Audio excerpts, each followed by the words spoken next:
All right, so this section is very short indeed. It's just one slide. We're going to push this P concept to the limit here. So I just want to take a little step backwards and think about Ka. So Ka is the acid dissociation equilibrium constant. As I pointed out before, it's products over reactants, etc., etc.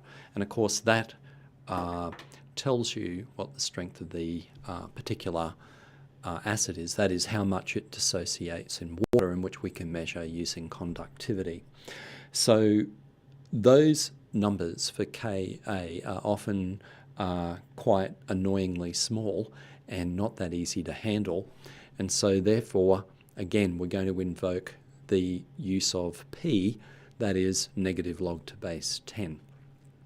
So let's look at it by example over here.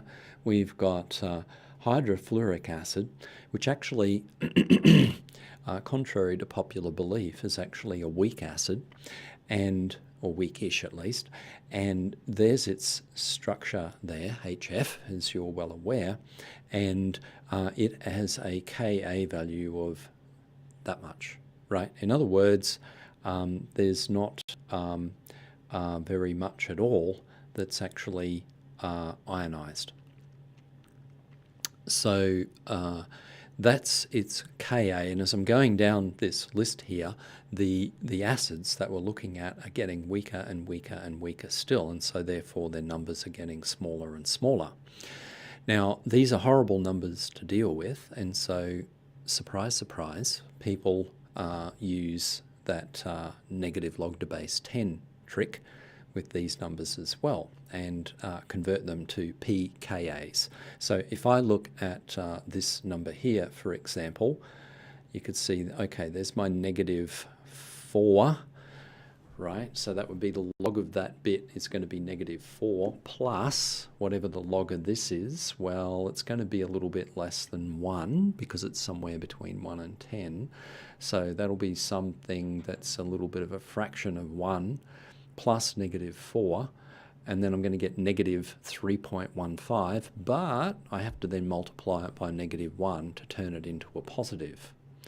And so the pKa of this guy ends up being 3.15. Now, as I'm going down this list here, they're getting weaker and weaker. That is, the numbers are getting smaller and smaller. You've got less product and more reactant. But mathematically, what gets a little bit confusing, because of this negative log thing going on again, the pKa's, as you can see here, are actually going up. Now, please don't get confused with this. This doesn't mean if something's got a big pKa, it's a stronger acid. It's the opposite way around, but again, it's because of this negative log to base 10 thing revolving around the use of those P values there. Okay, last thing I would like you to do, if you're watching this, is click on this link here, because this YouTube link down here has a very, there it is there, it has a very, it's a very interesting experiment looking at hydrofluoric acid. Okay, I'll leave it there.